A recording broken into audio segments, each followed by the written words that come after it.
ಆಕಾಶವಾಣಿ ಕಲಬುರಗಿ.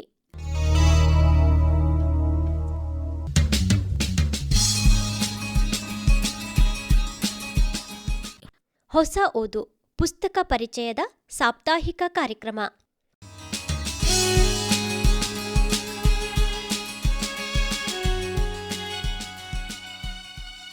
ಇಂದಿನ ಕಾರ್ಯಕ್ರಮದಲ್ಲಿ ಪೂಜ್ಯ ಬಸವಾನಂದ ಸ್ವಾಮಿಗಳು ರಚಿಸಿರುವ ವಚನ ಹೃದಯ ಹಾಗೂ ಡಾಕ್ಟರ್ ಎಸ್ ಗುಬ್ಬಿ ಅವರ ಶಿವಶಕ್ತಿ ಈ ಎರಡೂ ಪುಸ್ತಕಗಳ ಪರಿಚಯ ಮಾಡಿಕೊಳ್ಳುವಿರಿ.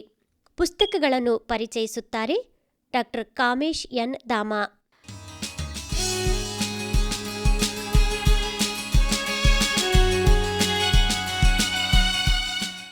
ವಚನ ಸಾಹಿತ್ಯ ಉಗಮ ಕೇವಲ ಕರ್ನಾಟಕಕ್ಕಷ್ಟೇ ಅಲ್ಲ, ಭಾರತ ದೇಶದಲ್ಲಿಯೇ ಅಥವಾ ಇನ್ನೂ ವಿಸ್ತಾರವಾಗಿ ಹೇಳಬೇಕೆಂದರೆ ಭೂಮಂಡಲದ ಇತಿಹಾಸದಲ್ಲೇ ಅನೇಕ ವಿಶೇಷತೆಗಳ ಹುಟ್ಟುವಿಕೆಗೆ ಕಾರಣವಾಯಿತು ಎಂತಲೇ ಪುಸ್ತಕದ ಮೊದಲ ಅಧ್ಯಾಯದ ಪೀಠಿಕೆ ಭಾಗದಲ್ಲಿ ಹೇಳಿರುವಂತೆ ಸೌರಮಂಡಲದ ಚಿತ್ರ ಹಾಗೂ ಅನೇಕ ವಿಶೇಷತೆಗಳ ಹುಟ್ಟುವಿಕೆಗಳಿಗೆ ಕಾರಣಕರ್ತರಾದ ಜಗಜ್ಯೋತಿ ಭಕ್ತಿ ಭಂಡಾರಿ ವಿಶ್ವಗುರು ಬಸವಣ್ಣನವರ ಭಾವಚಿತ್ರ ಇರುವ ಸುಂದರವಾದ ಮುಖಪುಟದೊಂದಿಗೆ ವಚನ ಹೃದಯ ವಚನಾಂಕಿತಗಳ ವೈಶಿಷ್ಟ್ಯ ಮತ್ತು ವೈವಿಧ್ಯ ಸಂಪುಟ 1 ಕೃತಿಯನ್ನು ಪೂಜ್ಯ ಬಸವಾನಂದ ಸ್ವಾಮಿಗಳು ಈ ಕೃತಿಯನ್ನು ರಚಿಸಿದ್ದಾರೆ. ಹಾಸನ ಜಿಲ್ಲೆಯ ಬೇಲೂರು ತಾಲೂಕಿನ ಗೋಣಿ ಸೋಮನಹಳ್ಳಿಯಲ್ಲಿ ಹಲಗೇಗೌಡ ಮತ್ತು ಜಯಮ್ಮ ದಂಪತಿಗಳ 6ನೇ ಸುಪುತ್ರರಾಗಿ 1971 ನವೆಂಬರ್ 13ರಂದು ಜನಿಸಿದರು. ಪೂಜ್ಯರ ಪೂರ್ವಾಶ್ರಮದ ಹೆಸರು ಪುಟ್ಟಬಸಪ್ಪ. ತಮ್ಮ 2ನೇ ವಯಸ್ಸಿನಲ್ಲಿ ತೀವ್ರ ಜ್ವರದಿಂದ ಅಂಧರಾದರು. ಹೊರ ಜಗತ್ತು ಕಾಣದಾಯಿತು. ಆದರೆ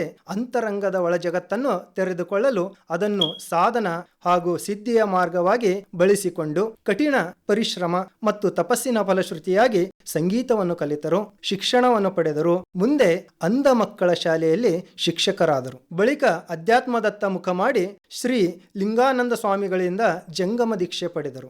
ರೋಗದಿಂದ ಯೋಗದೆಡೆಗೆ ಎಂಬ ಸದುದ್ದೇಶದೊಂದಿಗೆ ನಾಡಿನಾದ್ಯಂತ ನಿಸರ್ಗ ಚಿಕಿತ್ಸಾ ಶಿಬಿರಗಳನ್ನು ಆಯೋಜಿಸಿ ಆರೋಗ್ಯವಂತ ವ್ಯಕ್ತಿಯಿಂದ ಉತ್ತಮ ಸಮಾಜ, ಅದೇ ದೇಶದ ಉನ್ನತಿಗೆ ಪೂರಕ ಎಂದು ತಮ್ಮ ಅನುಭವ ಮತ್ತು ಅಧ್ಯಾಯಗಳಿಂದ ಜನಜಾಗೃತಿಯನ್ನು ಮೂಡಿಸುತ್ತಾ ಇದ್ದಾರೆ.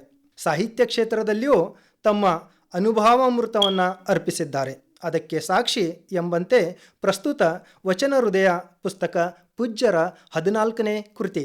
2024ರಲ್ಲಿ ಹೊರಬಂದಿರುವ ಈ ಪುಸ್ತಕ 475 ಪುಟಗಳನ್ನು ಹೊಂದಿದೆ. 650 ರೂಪಾಯಿ ಮುಖಬೆಲೆಯನ್ನು ಹೊಂದಿರುವ ಈ ಪುಸ್ತಕವನ್ನು ಪ್ರಭುದೇವ ಪ್ರಕಾಶನ, ಶ್ರೀ ಗುರುಬಸವ ಮಹಾಮನೆ, ಚೆನ್ನಯ್ಯನಗಿರಿ, ಮನಗುಂಡಿ, ಧಾರವಾಡ ಅವರು ಮುದ್ರಿಸಿದ್ದಾರೆ. ಪೂಜ್ಯರು ಈ ಗ್ರಂಥವನ್ನು ವಚನ ಸಾಹಿತ್ಯ ಸಂರಕ್ಷಣೆಗಾಗಿ ಖಡ್ಗವಿಡಿದು ಹೋರಾಡಿದ ಕ್ರಾಂತಿ ಗಂಗೋತ್ರಿ ಗುರುಮಾತೆ ಅಕ್ಕನಾಗಮ್ಮನವರ ದಿವ್ಯ ಪಾದಗಳಲ್ಲಿ ಭಕ್ತಿಪೂರ್ವಕವಾಗಿ ಸಮರ್ಪಿಸಿದ್ದಾರೆ.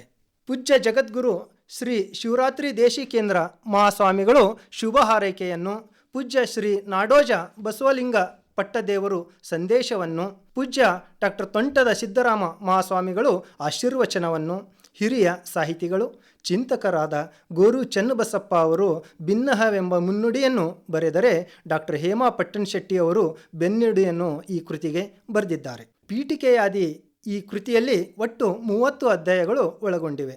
ಆರಂಭದ 6 ಅಧ್ಯಾಯಗಳಲ್ಲಿ ವಚನ ಸಾಹಿತ್ಯದ ಉಗಮ, ಅವುಗಳ ಮಹತ್ವ ಹಾಗೂ ಇಲ್ಲಿಯವರೆಗೆ ವಚನಗಳ ಅಧ್ಯಯನ ಪದ್ಧತಿಯ ಚಿಕಿತ್ಸೆ ಮಾಡುತ್ತಾ ಹೊಸ ಅಧ್ಯಯನ ಪದ್ಧತಿಯ ಅಗತ್ಯತೆಯನ್ನು ಪೂಜ್ಯರು ತಮ್ಮ ಆಳವಾದ ಚಿಂತನೆಯಿಂದ ಅನುಭವದಿಂದ ಈ ಕೃತಿಯಲ್ಲಿ ದಾಖಲಿಸಿದ್ದಾರೆ. ವಚನ ಸಾಹಿತ್ಯವೆಂದರೆ ಏಕದೇವೋಪಾಸನೆ, ಕಾಯಕನಿಷ್ಠೆ, ದಾಸೋಹ ಪ್ರೇಮ, ಸ್ತ್ರೀ ಸಮಾನತೆ, ಷಟಸ್ಥಲ ಸಿದ್ಧಾಂತದ ಪ್ರತಿಪಾದನೆ, ಜಾತಿ ವರ್ಣ ವರ್ಗರಹಿತ ಸಮಸಮಾಜದ ನಿರ್ಮಾಣಕ್ಕಾಗಿ ಶ್ರಮಿಸಿದ್ದಾರೆಂಬ ವಿಚಾರವನ್ನು ಪೀಠಿಕೆಯಲ್ಲಿ ಕಾಣುತ್ತೇವೆ. ಬಸವಣ್ಣನವರ ಜನನ, ಎಲ್ಲ ಶರಣರ ಉದಯ, ಅನುಭವ ಮಂಟಪದ ಸ್ಥಾಪನೆ, ವಚನ ಸಾಹಿತ್ಯದ ಉಗಮ ಈ ಎಲ್ಲವೂ ಜಗತ್ತಿನ ಇತಿಹಾಸದಲ್ಲಿ ಅತ್ಯಂತ ವಿಶೇಷವಾದ ಸಂಗತಿಗಳು. ಕೇವಲ ಧಾರ್ಮಿಕ ಮತ್ತು ಆಧ್ಯಾತ್ಮಿಕ ಸಂಗತಿಗಳೆಂದು ಕನ್ನಡದ ಇತಿಹಾಸ ತಜ್ಞರು ಇಂತಹ ಸಂಗತಿಗಳಿಗೆ ಹೆಚ್ಚಿನ ಗಮನ ಹರಿಸದೇ ಇರಬಹುದು. ಸತ್ಯ, ಸಮಾನತೆ, ಸರಳತೆ ಇಂತಹ ಅನೇಕ ಆದರ್ಶ ಸಂಗತಿಗಳನ್ನೊಳಗೊಂಡಿರುವುದರಿಂದ ಆಡಂಬರ ಪ್ರಿಯರಾದ ದೊಡ್ಡ ದೊಡ್ಡ ಗುರುಗಳು ಈ ಸಾಹಿತ್ಯದ ಕಡೆ ಹೆಚ್ಚಿನ ಗಮನ ಹರಿಸದೇ ಇರಬಹುದು. ಆದರೆ ವೈಜ್ಞಾನಿಕ ಕ್ರಾಂತಿ, ಕೈಗಾರಿಕಾ ಕ್ರಾಂತಿಯ ಪರಿಣಾಮವಾಗಿ ಉಂಟಾಗಿರುವ ಪರಿಸರ ನಾಶ, ದೊಡ್ಡ ದೊಡ್ಡ ರೋಗಗಳ ಪ್ರಳಯ, ಸದೃಶ್ಯ ಆರ್ಭಟ, ಮೂಢನಂಬಿಕೆ, ಗೊಡ್ಡು ಸಂಪ್ರದಾಯಗಳ ವಿಕಟ ನೃತ್ಯ, ಕೆಲವು ಧರ್ಮಗಳ ಮತಾಂಧತೆ, ಭಯೋತ್ಪಾದನೆ, ವಿಶ್ವಮಟ್ಟದಲ್ಲಿ ನಡೆಯುತ್ತಿರುವ ಯುದ್ಧಗಳು, ಇವುಗಳಿಗೆಲ್ಲ ಪರಿಹಾರವನ್ನು ಒದಗಿಸುವ ಶಕ್ತಿ ಇರುವುದು ವಚನ ಸಾಹಿತ್ಯದಲ್ಲಿ ಮತ್ತು ಆ ವಚನ ಸಾಹಿತ್ಯದ ಗರ್ಭದಲ್ಲಿ ಉದಯವಾಗಿರುವ ಲಿಂಗಾಯತ ಧರ್ಮದಲ್ಲಿ. ವಚನ ಸಾಹಿತ್ಯದ ಇತಿಹಾಸ ಮತ್ತು ಅದರ ಮಹತ್ವವನ್ನು ಚೆನ್ನಾಗಿ ಅರ್ಥ ಮಾಡಿಕೊಂಡು ಅದರ ಮೌಲ್ಯಗಳನ್ನು ಅಳವಡಿಸಿಕೊಳ್ಳಬೇಕೆಂದರೆ ವಚನಾಂಕಿತಗಳ ಇತಿಹಾಸ ಮತ್ತು ಮಹತ್ವವನ್ನು ತಿಳಿದುಕೊಳ್ಳಲೇಬೇಕು. ಯಾವುದಾದರೂ ಸಾಹಿತ್ಯ ಹುಟ್ಟಿನಿಂದಲೇ ಶಾಸ್ತ್ರದ ಸ್ಥಾನಮಾನವನ್ನು ಪಡೆದು ಹೊಸ ಧರ್ಮವೊಂದರ ಹುಟ್ಟಿಗೆ ಕಾರಣವಾಗಿದ್ದರೆ ಅದು ವಚನ ಸಾಹಿತ್ಯ. ಶರಣರಿಗಿಂತ ಮೊದಲು ಈ ಸಾಹಿತ್ಯ ಪ್ರಕಾರ ಎಲ್ಲೂ ಕಂಡುಬರುವುದಿಲ್ಲ ಎಂಬುದನ್ನು ಪೂಜ್ಯರು ವಚನ ಸಾಹಿತ್ಯವನ್ನು ವಿಭಿನ್ನ ನೋಟದಿಂದ ವಿಶ್ಲೇಷಣೆಗೆ ತೊಡಗಿರುವುದನ್ನು ಇಲ್ಲಿ ಕಾಣುತ್ತೇವೆ. ಕೆರೆ, ಹಳ್ಳ, ಬಾವಿಗಳು ಮೈದೆಗೆದಡೆ ಗುಳ್ಳೆ, ಗೊರೆಜೆ, ಚಿಪ್ಪುಗಳು ಕಾಣಬಹುದು. ವಾರದಿ ಮೈದೆಗೆದಡೆ ಮುತ್ತು ರತ್ನಗಳ ಕಾಣಬಹುದು. ನಮ್ಮ ಕೂಡಲ ಸಂಗನ ಶರಣರು ಮನದೆರೆದು ಮಾತನಾಡಿದರೆ ಲಿಂಗವ ಕಾಣಬಹುದು.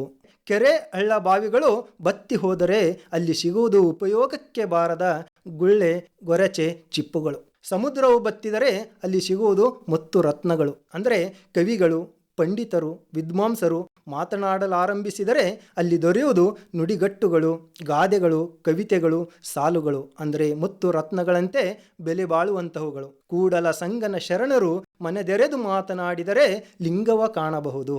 ಅಂದರೆ ಶರಣರು ನಿಷ್ಕಲ್ಮಶವರಾಗಿ ಪರಿಪಕ್ವ ಹೃದಯದಿಂದ ಏನನ್ನೂ ಬಚ್ಚಿಟ್ಟುಕೊಳ್ಳದೆ ಅಂತರಂಗ ಬಹಿರಂಗ ಏಕವಾಗಿ ಮಾಡಿಕೊಂಡವರು.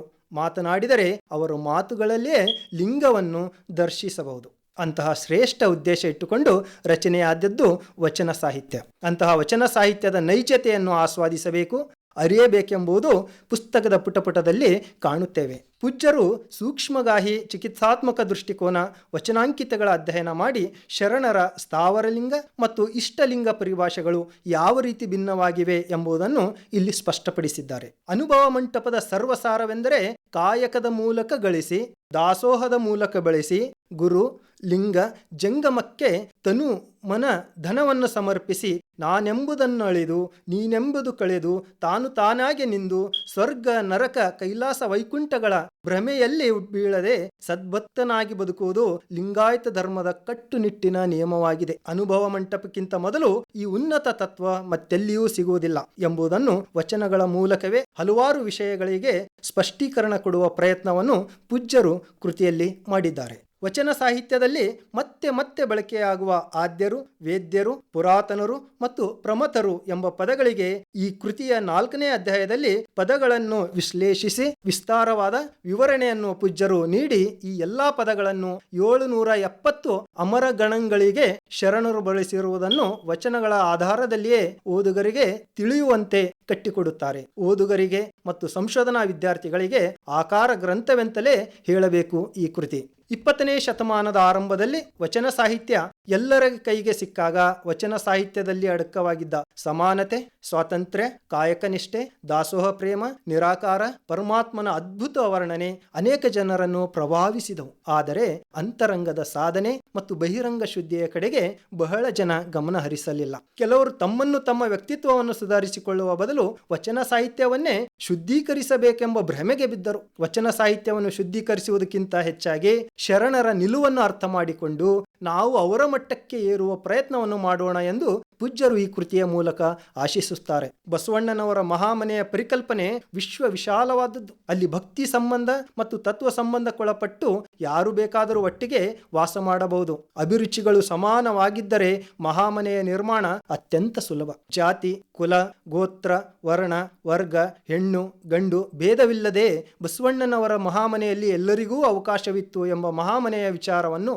ಹಾಗೆಯೇ ಅನುಭವ ಮಂಟಪ ಎಂಬ ಶಬ್ದವೇ ಅತ್ಯಂತ ವಿಶೇಷವಾದದ್ದು. ಜಾತಿ ಭೇದ, ಸ್ತ್ರೀ ಶೋಷಣೆ, ಬಡತನ ಮುಂತಾದವುಗಳ ವಿರುದ್ಧ ಮೌನವಾಗಿಯೇ ಕ್ರಾಂತಿ ಮಾಡಿ ಬೇಡುವವರೇ ಇಲ್ಲದ ಸ್ವಾವಲಂಬಿಗಳನ್ನು ನಿರ್ಮಾಣ ಮಾಡಿದ ದಿವ್ಯ ತಾಣ ಎಂಬುದನ್ನು ಅನೇಕ ವಚನಗಳ ನಿದರ್ಶನಗಳ ಮೂಲಕ 5 ಮತ್ತು 6ನೇ ಅಧ್ಯಾಯಗಳಲ್ಲಿ ಸ್ಪಷ್ಟಪಡಿಸುತ್ತಾರೆ. ಸಾಹಿತ್ಯ ಕ್ಷೇತ್ರದಲ್ಲಿ ಮೊಟ್ಟ ಮೊದಲ ಬಾರಿಗೆ ಅಂಕಿತಗಳನ್ನಿಟ್ಟುಕೊಂಡು ಬರೆಯುವ ಪದ್ಧತಿ ಶರಣರಿಂದ ಪ್ರಾರಂಭವಾಗಿದ್ದು ಇಡೀ ವಿಶ್ವ ಸಾಹಿತ್ಯದಲ್ಲಿ ಬೇರೆಲ್ಲಿಯೂ ಇಂಥ ಉದಾಹರಣೆ ಕಂಡುಬರುವುದಿಲ್ಲ ಎಂಬ ಅಂಶವನ್ನು ತಿಳಿಸುತ್ತಾ ಮುಂದಿನ ಅಧ್ಯಯನಗಳನ್ನು ವಚನಾಂಕಿತಗಳ ಸವಿಸ್ತಾರವಾದ ಅಧ್ಯಯನಕ್ಕೆ ಮೀಸಲಿಟ್ಟಿದ್ದಾರೆ. ಪೂಜ್ಯರು ಈ ಕೃತಿಯಲ್ಲಿ 252 ಶರಣರ ಹೆಸರು ಮತ್ತು ಅವರ ವಚನಾಂಕಿತಗಳನ್ನು 8 ವಿಭಾಗಗಳಲ್ಲಿ ವರ್ಗೀಕರಿಸಿದ್ದಾರೆ. ಅವುಗಳೆಂದರೆ ಇಷ್ಟದೈವ ಸೂಚಕ ಅಥವಾ ಸ್ಥಾವರಲಿಂಗ ಸೂಚಕಗಳಂತೆ ತೋರುವ ವಚನಾಂಕಿತಗಳು, ಇಷ್ಟಗುರು ಅಥವಾ ಇಷ್ಟಜಂಗಮದ ಸೂಚಕವಾದ ವಚನಾಂಕಿತಗಳು, ಪತಿಗೌರವ ಸೂಚಕ ವಚನಾಂಕಿತಗಳು,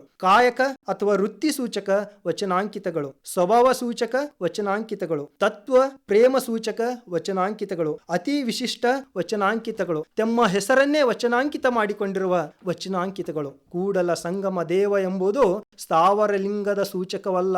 ಕೂಡಲ ಸಂಗಮದಲ್ಲಿರುವ ಸ್ಥಾವರಲಿಂಗಕ್ಕೆ ಸಂಗಮೇಶ್ವರ ಎನ್ನುತ್ತಾರೆ ಹೊರತು ಕೂಡಲ ಸಂಗಮ ದೇವ ಎನ್ನುವುದಿಲ್ಲ. ಅಂಗಲಿಂಗಗಳ ಸಾಮರಸ್ಯದ ಸಂಕೇತ ಕೂಡಲ ಸಂಗಮ. ಸಾಮರಸ್ಯವನ್ನು ಅನುಗ್ರಹಿಸುವ ದೇವನೇ ಕೂಡಲ ಸಂಗಮ ದೇವ. ಈ ಅಂಕಿತ ಸ್ಥಾವರಲಿಂಗ ಸೂಚಕವಲ್ಲ, ಇದು ಇಷ್ಟಲಿಂಗ ಸೂಚಕ, ಮಹಾಲಿಂಗ ಸೂಚಕ. ಅದೇ ರೀತಿ ಅಲ್ಲಮ ಪ್ರವೀಣ ವಚನಾಂಕಿತ ಗುಹೇಶ್ವರವು ಕೂಡ ಹೃದಯದ ಗುಹೆಯಲ್ಲಿ ನೆಲೆಸಿರುವ ಈಶ್ವರನಿಗೆ ಸಂಬಂಧಿಸಿದೆ ಹೊರತು ಸ್ಥಾವರಲಿಂಗದ ಸೂಚಕವಲ್ಲ. ಹೀಗೆ ಮುಂತಾದ ದೃಷ್ಟಿಯಿಂದ ಶರಣರನ್ನು ವಿಂಗಡಿಸಿ ಅವರ ವಚನಾಂಕಿತಗಳ ಆಳ ಅಗಲ ತಿಳಿಸುವ ದಿಶೆಯಲ್ಲಿ ಮಹತ್ವಪೂರ್ಣ ವಿಷಯವನ್ನು ಈ ಕೃತಿಯಲ್ಲಿ ಕಾಣುತ್ತೇವೆ. ವಚನಾಂಕಿತಗಳನ್ನು ಮತ್ತು ಅವುಗಳ ವೈಶಿಷ್ಟ್ಯ ವೈವಿಧ್ಯಗಳನ್ನು ಕುರಿತು ಇಷ್ಟು ಸುದೀರ್ಘವಾಗಿ ಚಿಂತನ ಮಂಥನ ಮಾಡಿದ ಮೊದಲ ಕೃತಿ ವಚನ ಹೃದಯ ಎಂಬುದು ನಿಸ್ಸಂದೇಹವಾಗಿದೆ ಎಂದು ತಮ್ಮ ಆಶೀರ್ವಚನದಲ್ಲಿ ಪೂಜ್ಯ ಡಾಕ್ಟರ್ ತೋಂಟದ ಸಿದ್ದರಾಮ ಮಹಾಸ್ವಾಮಿಗಳು ಮೆಚ್ಚುಗೆಯನ್ನು ವ್ಯಕ್ತಪಡಿಸಿದ್ದಾರೆ. ಇದು ಅನುಭಾವಿಯೊಬ್ಬರ ವಿವೇಚನಾ ವಿಶ್ಲೇಷಣಾ ಗ್ರಂಥ. ಇದನ್ನು ಪೂರ್ಣ ಕೇಂದ್ರೀಕೃತ ಮನಸ್ಸಿನಿಂದ ಓದಬೇಕು. ಹಾಗೆ ಓದಿದಾಗ ಮಾತ್ರ ಓದಿನ ಆನಂದವನ್ನು ಅನುಭವಿಸಬಹುದು. ಶುದ್ಧ ಓದಿನಿಂದ ಅದು ಫಲದಾಯಕವಾಗುತ್ತದೆ ಎಂಬ ಕಿವಿಮಾತನ್ನು ಓದುಗರಿಗೆ ತಮ್ಮ ಭಿನ್ನಹ ಮುನ್ನುಡಿಯಲ್ಲಿ ಹಿರಿಯ ಸಾಹಿತಿಗಳು ಚಿಂತಕರಾದ ಗೋರು ಚನ್ನಬಸಪ್ಪ ಅವರು ತಿಳಿಸಿದ್ದಾರೆ. ಕಾರಣ ಇದೊಂದು ಚಿಂತನಾತ್ಮಕವಾದ ಕೃತಿ. ಒಟ್ಟಾರೆ ವಚನ ಹೃದಯ ಎಂಬ ಪುಸ್ತಕವು ವಚನ ಸಾಹಿತ್ಯ, ಶರಣರ ಕುರಿತು ಮತ್ತು ಅವರ ವಚನಾಂಕಿತಗಳ ವಿಷಯದಲ್ಲಿ ವಿನೂತನವಾದ ವಿಚಾರಗಳನ್ನು ತಿಳಿಸುವುದರಿಂದ ಸಾಹಿತ್ಯಾಸಕ್ತರಿಗೆ, ವಚನಾಂಕಿತಗಳ ಅಧ್ಯಯನ ಮಾಡುವವರಿಗೆ, ಸಂಶೋಧನಾರ್ಥಿಗಳಿಗೆ ದಿಕ್ಸೂಚಿಯಂತಿದೆ. ಈ ಕೃತಿಯನ್ನು ಒಂದಲ್ಲ ಒಂದು ಸಾರಿ ಓದಲೇಬೇಕಾದಂತಹ ಪುಸ್ತಕ. ವಚನ ಸಾಹಿತ್ಯ ಮತ್ತು ಶರಣರನ್ನು ಕುರಿತು ಇದರ ಮೂಲಕ ಸತ್ಯಾಸತ್ಯತೆಯನ್ನು ಅರಿಯಬೇಕೆಂದು ಹೇಳುತ್ತಾರೆ. ಇಂತಹ ಮೌಲಿಕ ಕೃತಿಯನ್ನು ಓದುಗರಿಗೆ ನೀಡಿರುವ ಪೂಜ್ಯರಿಗೆ ಅನಂತ ಶರಣು ಶರಣಾರ್ಥಿಗಳು. ರೋಗಿಗಳೇ ದೇವರೆಂದುಕೊಂಡು ಅವರ ಸೇವೆಯೇ ಮಹಾಪೂಜೆ ಎಂದು ನಂಬಿಕೊಂಡು ಸೇವೆಗೈಯುತ್ತಿರುವ ವೈದ್ಯರು, ಚಿಂತಕರು, ಕವಿಗಳು ಆಗಿರುವ ಡಾಕ್ಟರ್ ಎಸ್ ಗುಬ್ಬಿ ಅಂತಲೇ ಚಿರಪರಿಚಿತರಾದ ಡಾಕ್ಟರ್ ಸಿದ್ದಬಸಯ್ಯ ಶಿವಶಂಕರಯ್ಯ ಗುಬ್ಬಿ ಅವರು ರಚಿಸಿದ ಕವನ ಸಂಕಲನವೇ ಶಿವಶಕ್ತಿ. ಈ ಕವನ ಸಂಕಲನ ಜೀವನದ ಸಾರವನ್ನು ಮತ್ತು ಸಮಾಜದ ಮೌಲ್ಯಗಳನ್ನು ಅನಾವರಣಗೊಳಿಸುತ್ತದೆ. ಇದು ಐತಿಹಾಸಿಕ ಸಾಧನವನ್ನು ಸೂಚಿಸುವ ತ್ರಿವರ್ಣ ಧ್ವಜದೊಂದಿಗೆ ಚಂದ್ರಯಾನದ ಚಿತ್ರವುಳ್ಳ ಮುಖಪುಟ ಹೊಂದಿದೆ. 2025ರಲ್ಲಿ ಗುಬ್ಬಿ ಪ್ರಕಾಶನ ಕಲಬುರಗಿಯಿಂದ ಪ್ರಕಟಣೆಗೊಂಡಿದೆ. 80 ಪುಟಗಳುಳ್ಳ ಈ ಪುಸ್ತಕದ ಮುಖಬೆಲೆ ₹100. ಇದರಲ್ಲಿ ಒಟ್ಟು 65 ಕವನಗಳು ಒಳಗೊಂಡಿವೆ. ಈ ಕವನ ಸಂಕಲನವನ್ನು ಅಂತಾರಾಷ್ಟ್ರೀಯ ಖಗೋಳಶಾಸ್ತ್ರ ಒಕ್ಕೂಟ, ಭಾರತೀಯ ಬಾಹ್ಯಾಕಾಶ ಸಂಶೋಧನಾ ಸಂಸ್ಥೆ, ಚಂದ್ರಯಾನ 2ರ ಮುಖ್ಯಸ್ಥರಾದ ಶಿವನ್ ಕೈಲಾಸವಡಿಯು ಮತ್ತು ಚಂದ್ರಯಾನ 3ರ ಮುಖ್ಯಸ್ಥರಾದ ಎಸ್ ಸೋಮನಾಥ್ ಅವರಿಗೆ ಅರ್ಪಣೆ ಮಾಡಿದ್ದಾರೆ. ಇದು ವಿಜ್ಞಾನದ ಕುರಿತಾದ ಅವರ ಗೌರವವನ್ನು ತೋರಿಸುತ್ತದೆ. ಹಿರಿಯ ಪತ್ರಕರ್ತರು, ಲೇಖಕರು ಆಗಿರುವ ಶ್ರೀನಿವಾಸ್ ಸಿರ್ನೂರ್ಕರ್ ಅವರು ಇದಕ್ಕೆ ಮುನ್ನುಡಿ ಮತ್ತು ಬೆನ್ನುಡಿಯನ್ನು ಬರೆದಿದ್ದಾರೆ. ಒಂದು ಸಮಾಜದ ಆತ್ಮವನ್ನ ಪ್ರತಿಬಿಂಬಿಸುವ ಕನ್ನಡಿಯೇ ಸಾಹಿತ್ಯ. ಕಾವ್ಯವು ಆ ಪ್ರತಿಬಿಂಬವನ್ನು ಅತ್ಯಂತ ಸರಳ ಹಾಗೂ ಪರಿಣಾಮಕಾರಿ ರೂಪದಲ್ಲಿ ಓದುಗರಿಗೆ ತಲುಪಿಸುತ್ತದೆ. ಇಲ್ಲಿನ ಕವನಗಳು ಜೀವನದ ನೈತಿಕತೆ, ಸಾಮಾಜಿಕ ಜವಾಬ್ದಾರಿ, ಕಲೆ ಮತ್ತು ಅಹಂಕಾರದಂತಹ ಪ್ರಮುಖ ವಿಷಯಗಳ ಮೇಲೆ ಬೆಳಕು ಚೆಲ್ಲುತ್ತದೆ. ಯಾದಗಿರಿ ಜಿಲ್ಲೆಯ ಕೊಂಕಲ್ನಲ್ಲಿ ಜನಿಸಿರುವ ಡಾಕ್ಟರ್ ಎಸ್ ಗುಬ್ಬಿ ಅವರ ಜೀವನದ ಆಳವಾದ ಅನುಭವ ಮತ್ತು ಸಮಾಜದ ಬಗೆಗಿನ ತೀವ್ರ ಒಳನೋಟವೇ ಈ ಕೃತಿಯ ಅಡಿಪಾಯ. ಅವರ ಜೀವನದ ಅನುಭವದ ಸಾರ ಹಾಗೂ ಕವಿಯ ವಿಮರ್ಶಾತ್ಮಕ ಪ್ರಜ್ಞೆಯ ಕೈಗನ್ನಡಿ ಈ ಪುಸ್ತಕ ಎಂತಲೇ ಹೇಳಬಹುದು. ಇಲ್ಲಿನ ಕವನಗಳು ಬಸವಾದಿ ಶರಣರ ವಚನ ಸಾಹಿತ್ಯದ ಶೈಲಿ ಮತ್ತು ಸರಳತೆಯನ್ನು ನೆನಪಿಸುತ್ತವೆ. ಪ್ರತಿಯೊಂದು ಕವನವು 4 ಸಾಲುಗಳಿಂದ ಕೂಡಿದ್ದು ಇವು ವಿವಿಧ ಸಾಮಾಜಿಕ, ನೈತಿಕ, ವೈಯಕ್ತಿಕ, ಪರಿಸರ, ಸಂಗೀತ, ಕಲೆ ಮತ್ತು ಧರ್ಮದ ಸೂಕ್ಷ್ಮ ವಿಚಾರಗಳನ್ನು ಕುರಿತು ಸುಲಭವಾಗಿ ಮನಮುಟ್ಟುವಂತೆ ಹೇಳುತ್ತವೆ. ಆರಂಭದ ಕವನ ಸಂಗೀತ ಕವನವು ಶಾಸ್ತ್ರೀಯ ಸಂಗೀತದ ಮಹತ್ವವನ್ನು ಎತ್ತಿ ಹಿಡಿಯುತ್ತದೆ. ಪಂಡಿತ್ ಭೀಮ್ಸೇನ್ ಜೋಶಿ, ಗಂಗೂಬಾಯಿ ಹಾನ್ಗಲ್, ಪುಟ್ಟರಾಜ್ ಗವಾಯಿ ಮತ್ತು ಹಾನ್ಗಲ್ ಕುಮಾರಸ್ವಾಮಿ ಅವರಂತಹ ಶ್ರೇಷ್ಠ ಕಲಾವಿದರನ್ನು ಸ್ಮರಿಸುತ್ತಾ ಸಂಗೀತವು ಬರೀ ಕೇಳುವ ಮಾಧ್ಯಮವಲ್ಲ, ಬದಲಿಗೆ ಜೀವನದ ಒಂದು ಅವಿಭಾಜ್ಯ ಅಂಗ ಮತ್ತು ಧ್ಯಾನದ ಸಾಧನ ಎಂಬುದನ್ನು ಹೇಳುತ್ತದೆ.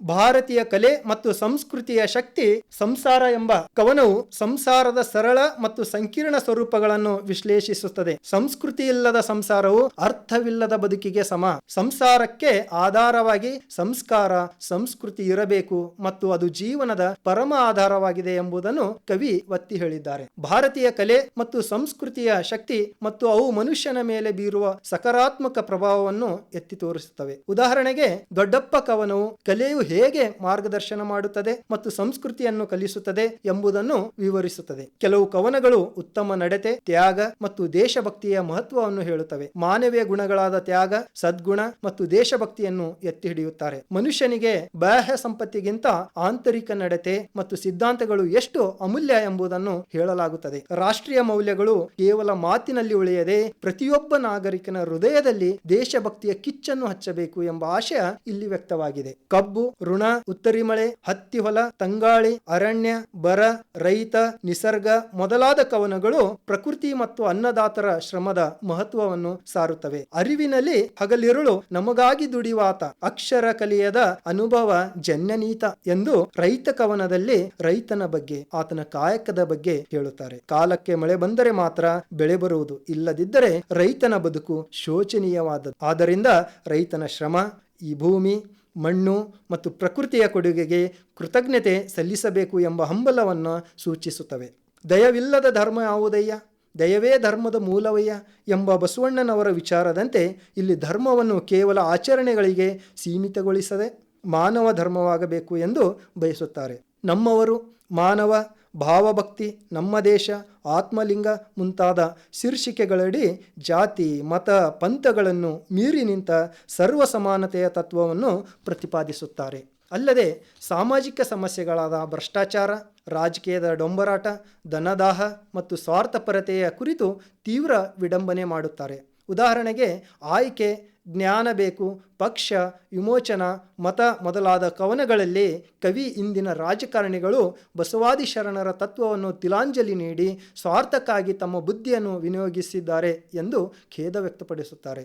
ಜನರು ತಮ್ಮ ಆಯ್ಕೆಯ ಬಗ್ಗೆ ಜಾಗೃತರಾಗಿರಬೇಕು ಮತ್ತು ಜವಾಬ್ದಾರಿಯುತ ನಾಯಕರನ್ನು ಆರಿಸಬೇಕು ಎಂಬ ಸಂದೇಶವನ್ನು ನೀಡುತ್ತದೆ.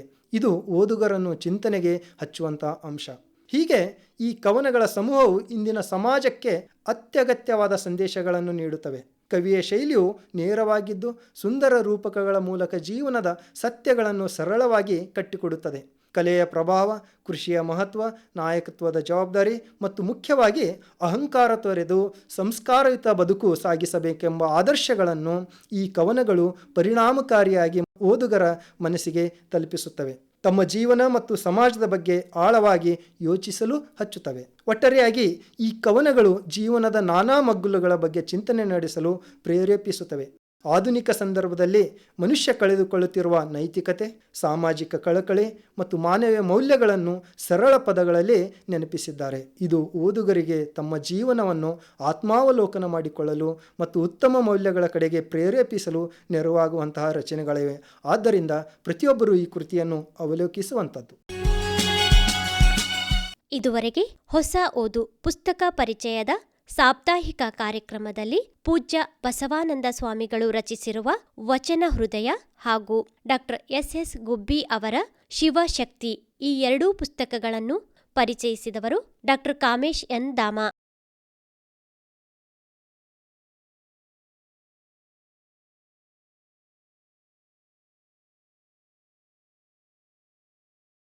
ನಿರ್ಮಲಾ ಎಸ್ ನಾಯಕ್. ನಿರ್ಮಾಣ ಶಾರದಾ ಜಂಬಲ್ದಿನಿ.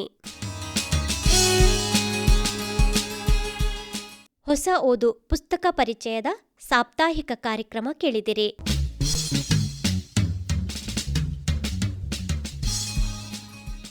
ಇದು ಆಕಾಶವಾಣಿ ಕಲಬುರಗಿ ಕೇಂದ್ರದ ಕೊಡುಗೆ.